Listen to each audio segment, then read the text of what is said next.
Assalamualaikum warahmatullahi wabarakatuh. Salam dan bahagia Bapak dan Ibu guru hebat. Berjumpa kembali bersama saya, Hanifah Muslimah, calon guru penggerak angkatan 11 asal Kota Banjarmasin. Video ini adalah koneksi antar materi modul 2.1 pembelajaran untuk memenuhi kebutuhan belajar murid. Dalam modul ini, kita telah mempelajari tentang pembelajaran berdiferensiasi. Apa itu pembelajaran berdiferensiasi? Pembelajaran berdiferensiasi adalah usaha guru dalam menyesuaikan proses pembelajaran di kelas untuk memenuhi kebutuhan belajar individu murid.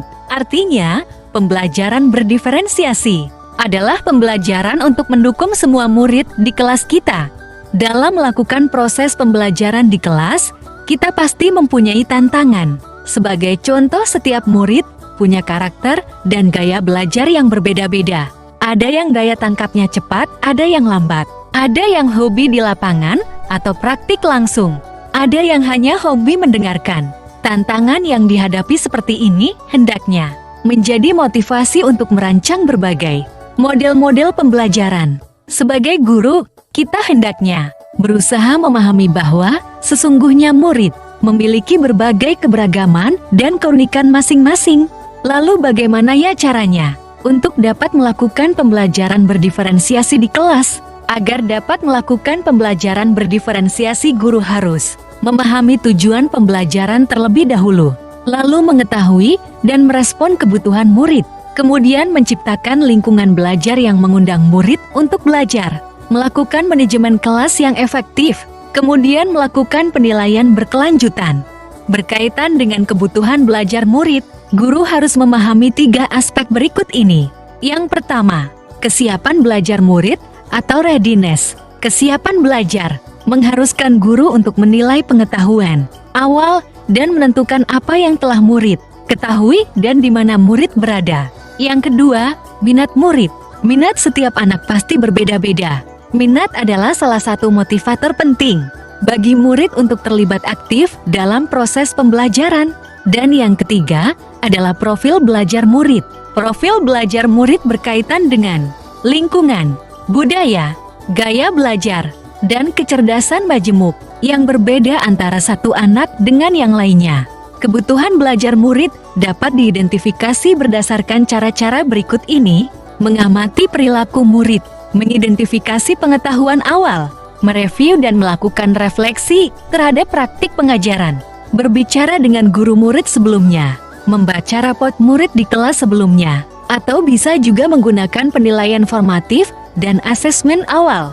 Strategi untuk mendiferensiasi pembelajaran dapat dilakukan dengan 3 cara, yaitu diferensiasi konten, proses, dan produk. Guru dapat memilih salah satu atau kombinasi dari ketiganya. Diferensiasi konten berkaitan dengan apa yang kita ajarkan, seperti materi, konsep, atau keterampilan yang perlu dipelajari berdasarkan kurikulum. Mendiferensiasi konten bisa dilakukan dengan membedakan pengorganisasian atau format penyampaiannya, bukan mengubah atau menurunkan standar kurikulum ya. Diferensiasi proses merupakan kegiatan yang memungkinkan murid berlatih dan memahami atau memakai konten dengan cara membedakan proses yang harus dijalani oleh murid. Dan diferensiasi produk berupa bukti yang menunjukkan apa yang murid telah pahami dengan cara membedakan atau memodifikasi produk sebagai hasil belajar murid, hasil latihan, penerapan, dan pengembangan apa yang telah dipelajari. Lalu, adakah keterkaitan antara modul pembelajaran berdiferensiasi dengan modul-modul yang lainnya? Tentu saja ada. Adapun kaitan antara modul 2.1 dengan modul 1.1 adalah sebagai berikut. Untuk dapat melakukan pembelajaran berdiferensiasi, guru harus berusaha memenuhi kebutuhan belajar murid sesuai dengan kodrat alam dan kodrat zaman, berdasarkan filosofi Ki Hajar Dewantara.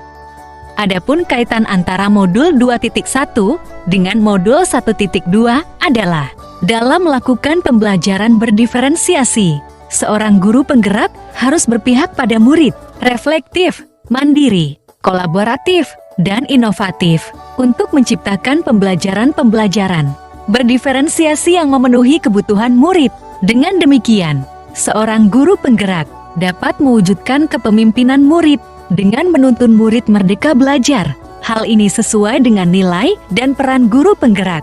Adapun kaitan antara modul 2.1 dengan modul 1.3 adalah pembelajaran berdiferensiasi dapat menjadi salah satu strategi untuk mewujudkan visi guru penggerak yang berpihak pada murid.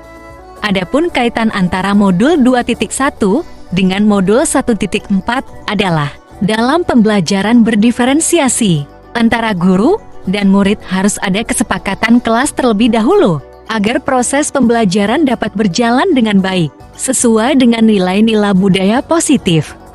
Demikian pemaparan koneksi antar materi modul 2.1. Semoga bermanfaat. Terima kasih. Salam guru penggerak, tergerak, bergerak, menggerakkan.